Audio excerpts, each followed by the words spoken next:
Hello, this is Robert Rickover at Body Learning, and today my guest is Ariel Weiss, who is an Alexander Technique teacher of over 20 years' experience, who teaches in the Philadelphia area.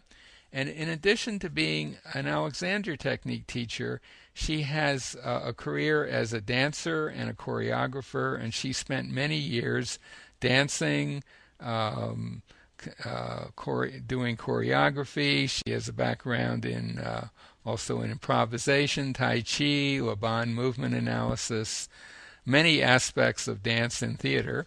And we're going to talk today about how the Alexander Technique can be useful for dancers. Ariel, welcome to the show. Thanks so much, Robert. Happy to be here.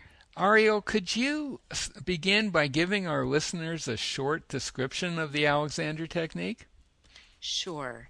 The Alexander Technique is a study of human coordination, and really it's about liberating our most efficient and graceful coordination by learning how to reduce straining patterns of interference that we've gotten to do habitually without noticing. So it's for anybody, but specifically for dancers, Yes. how would that apply to dancers? Well, I'll tell you, as a young dancer, the thing that got my attention and kind of hooked me into studying this work for the next 35 years is that an Alexander teacher showed me how to gently balance my head on top of my spine in a way that I was able to balance on one leg with much more success. So here I was as a young dancer working terribly hard to balance on leg, which for some reason dancers are very keen on. And in essence, what I was doing with my misuse was throwing myself off balance. And so what I mean to say is it didn't work very well. Hmm. And this little tiny adjustment and thinking about it in a wholly different way actually worked much better. It surprised me. It surprised me that it would work better. Well, I know nothing about dance, but I assume that it is useful to be able to stand on one foot, right? And be It, balanced as a dancer. yes. And And because and I'm would speculate that your earlier attempts to stand on one leg, as you said, you tried very hard. And I'm guessing that trying was simply exaggerating whatever old patterns you had built into you at that time or that you had adopted. You simply exaggerated them a bit, right? oh, I exaggerated them quite a Or quite a bit. bit. And And it all it led to was a sort of a stiffening, but not necessarily a very successful being on one foot in any kind of a graceful way. that's correct. I think in general, not that all dancers are the same, and not that all dance styles are the same. But I think there is a theme of just overdoing it. It's certainly what Marge Barstow used to encourage me to pay attention to in my own dancing. Um, that this working too hard, this only knowing how to put more effort into something, and really not understanding a more nuanced approach to my own movement. An awful lot of dance training, and again, not to say that all dance training really is the same, but an awful lot of dance training is done by demonstration visually. Hmm. And in ballet, of course, um, there's a verbal language that something actually they can say a whole phrase verbally, and they don't even have to show it in demonstration visually. Hmm. But the point is that it's kind of an external form that you're trying to fit into, and then you add to that the fact that most dance studios have at least one wall of mirrors. So Hmm. it's a lot about a very external observation of yourself. And so, unfortunately, much of dance training is not getting dancers to kind of sense their own movements kinesthetically. And that I think is a great disservice because you add on to that, if something isn't working well, they tend to just work harder and use more and more effort. Specifically in dance training, I think this is best illustrated when you see a dancer kind of able to achieve a certain postural alignment for good dance technique at what we call center floor or at the bar, where they're stationary. And then that same dancer goes to locomote across the floor, and it all disappears, and there's no kind of good line or organization because the strategy they were employing to get that line was to use every muscle in them just as hard as they knew how. And they can't do that and then free their limbs to locomote across the floor. Yeah, I can see that. So you might succeed in holding a certain posture, although you'll do it at quite a cost to yourself. But that, as you say, will break down when you try to actually move through space. Right, which is mostly what dancing is, Yeah, that's moving through space. yeah, yeah. Yeah, that's interesting, and it's interesting that I didn't actually know that about dance. That is, but it makes sense that a major way of learning a particular dance movement would be to watch a teacher or an experienced dancer do it, and then you would, in a Yes, sense, mimic that, right? correct. But what you're mimicking um, is not the thing that maybe you should be mimicking. And let's say, I mean, I'm kind of talking off the top of my head here, but let's say you had a really good dancer who moved really well, and Yes. you were attempting to mimic their movements, but you're mimicking the end result of something that's going on, starting with their thinking, and they may be organizing themselves very well in movement, but you're kind of latching on to that end thing, which might is if you want to get it, you're going to try to get it within your own ability to coordinate yourself, and that might not work very well. That's correct. Is that a fair way of putting it? Well, it is, but also that when you learn through mimicry, what you also mimic is people's bad use patterns. Well, And I'm not, and I haven't even got there yet, but I'm talking about, let's say, a really good dancer who has very good use, as in Alexander terms. That is, they yes. move very gracefully. They don't put a lot of unnecessary effort into what they're doing, and you mimic that. You're kind of going for their end product without having gone through whatever process they've used to get there, or they may not have gone through much of a process. They may be somebody who has not learned how to mess themselves up in the first place. Hmm. Say a Fred Astaire, for example, who Or I Mikhail Baryshnikov. yeah, exactly. Yes. Uh, there are people out there in the world who never really developed a lot of harmful patterns of movement. And the one I know the best is Fred Astaire, just from his Mm. movies. Hmm. But I could imagine that if you observed him in movies and you thought, boy, I'd sure like to move like that. I'm Hmm. going to attempt to mimic how he moved. I don't think that would get you very far. It might. It might. I mean, I think if you just watched it without trying anything, you might get something out of it. But I think if you watched him and attempted to duplicate his movements or to mimic him, I kind of doubt that that would work very well. Hmm. I think Well, just hanging around him or watching him might be useful. hmm It's tricky. I don't know the exact answer to that.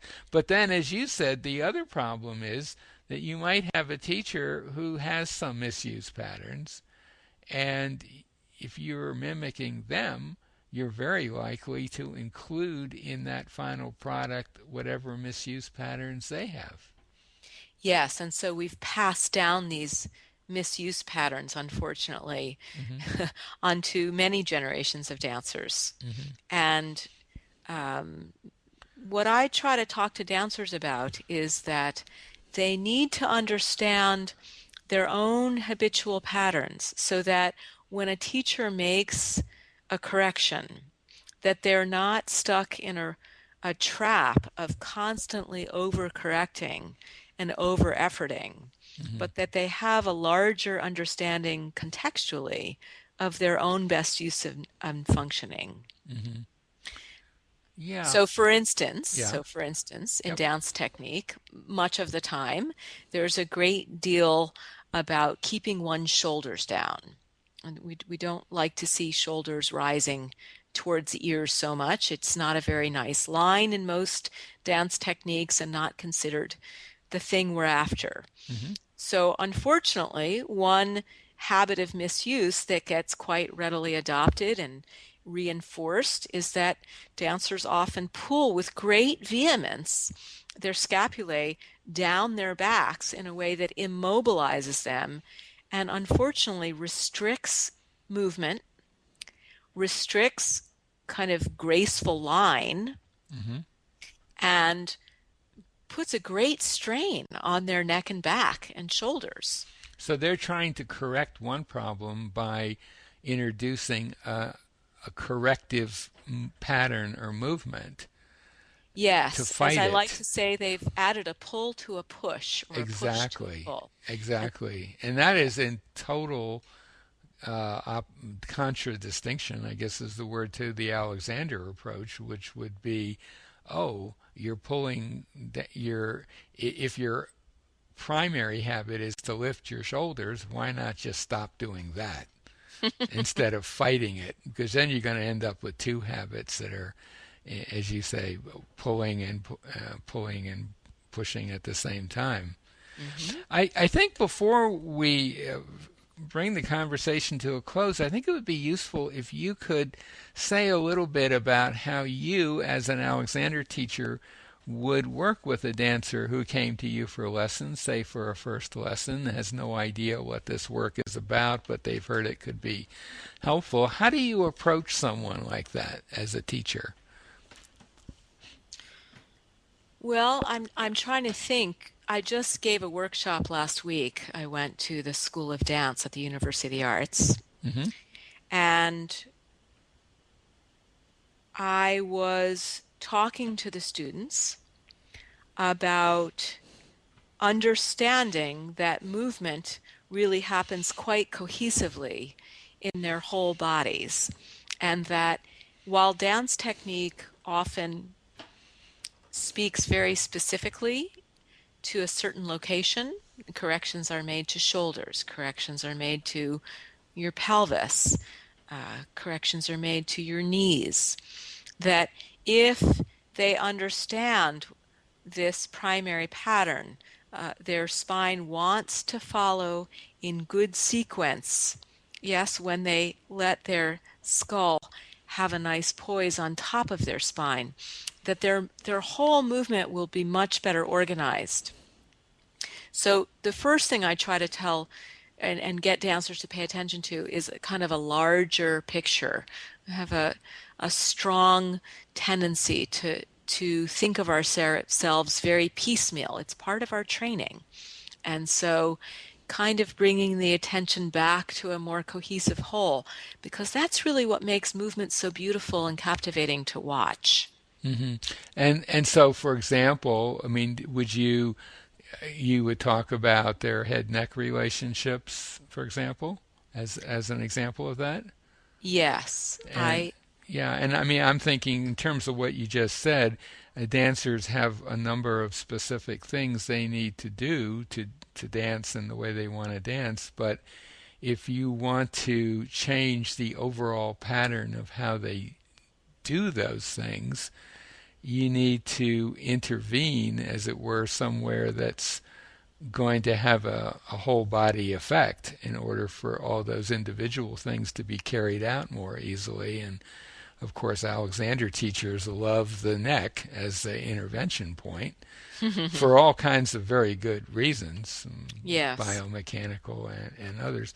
But so basically, it sounds like you're saying, well, you have these dance skills, but you don't want to kind of in order to carry those skills out, there has to be a good overall organization of your body. Yes. Yeah. You don't want to override that good use and functioning in the name of dance technique. It will not bring you better dance technique. Right. Exactly. Exactly. Yeah. And maybe it might be useful just to say a word or two about, I mean, if we think of the three main groups of performers that come for Alexander lessons, and I guess they'd be musicians, actors, and dancers. I know in my own personal teaching experience, I don't work a lot with dancers. I work a lot with musicians and a fair amount with actors. And I have to say, I personally, as an Alexander teacher, find it a little difficult sometimes working with dancers. um, because it's my impression, and I may be wrong about this, that there tends to be some ideas about how they should present themselves on stage that are almost an aesthetic, that are a bit, a little arching of their lower backs, Oh, that kind yes. of thing. And so, with a musician, let's say, who has Hmm. back pain while they're playing in an orchestra, and you can show the musician an easier way to sit and play, a lot of times they're going to be totally fine with that. They don't Hmm. have a lot invested in that, and oh, this is an easier way to sit, and I'm playing the violin better. I'm down with that. Whereas for an actor, I'm not an actor, a dancer. Yes. It's Wow, much more you're kind of threatening, Robert. tampering with some stuff that is a little trickier, and Well, the dancer has much more invested in what those movement patterns feel like. hmm And if you take away that feeling, hmm even if that feeling is causing them to be injured, which unfortunately happens very a commonly, lot, the yes. statistics on dancer injuries is astounding. Yeah, I know It's that. astounding. Um, but you see, there's been a commitment to that feeling for a dancer hmm because they think it's helping them achieve what it is they're after, whether that is balancing more successfully on one leg, whether that's being able to turn more revolutions in their turn, jump higher. If you can show a dancer that by attending to their best use and functioning, they will achieve that goal more readily, then you have their attention. And then they might be willing to relinquish that commitment to that faulty sensory appreciation, as Alexander would have called it. Yeah, maybe you should just say a word or two more about that before, because when you're talking about feelings, you're talking about physical sensations, what it feels like to stand or move a Yes. certain way. Yes. And one of Alexander's big discoveries was that our feelings are often very unreliable guides to what the reality of the situation is. And of course, he discovered that on himself, and of course, it's been rediscovered many times since then. And I'm curious how you would approach a dancer about that. What would you say to them that would help them to understand that? As you say, they have a lot invested in their feelings. Yes. What's your approach to that? Well, my approach, first of all, I think this is one instance where teaching in a group is terrifically helpful. Mm-hmm. For one thing, dancers most often study in groups. So they're used to kind of watching each other and learning Mm-hmm. from others. And again, if someone can suspend their their kind of belief system for a moment and dare to do something unhabitual, Mm-hmm. and everyone in the room can see that their leg went up higher, Mm-hmm. Mm-hmm. then that's going to make a larger impression than anything else. More than anything you say to them. Correct. Yes. What I like Okay. to tell Yeah. my students is please don't believe me. Yeah. Hmm. Find Get out if you want. verify, independently verify. Absolutely. Yeah. Hmm. Yeah. Is there anything else that you would like to say, maybe to a dancer or a dance student who's listening to this and thinks, well, maybe the Alexander technique would be something to explore, but they're kind of on the fence a little bit, and you want to kind of give them a final note of encouragement? Well, I would like to talk about that the idea of liberating ourselves, excessive work that is misdirected is actually strain. And so dancing requires an awful lot of work, and it's glorious work. Hmm. And when we actually direct that work in a direction that's clearly helping us succeed, then what it does is it helps us enjoy what we're doing more. And that's a wonderful thing because then what we're doing is we're helping to prevent injury. Hmm. Hmm. We're increasing our skill level, we're increasing our expressiveness and our own enjoyment, and that's always a good thing. Well, I think that's a great place to bring our conversation to a close. Um, my guest today has been Ariel Weiss, an Alexander Technique teacher who lives in Philadelphia, has an extensive background in movement and dance. If anything that we've been talking about intrigues you and you live in the Philadelphia area, contact her. We'll put a link to her website by the interview. And if you live anywhere else in the country, we'll also put or the world for that matter, we'll also put a link to a site where you can find an Alexander teacher in your area. Ariel, thanks so much for being on the show. Thanks for having me, Robert.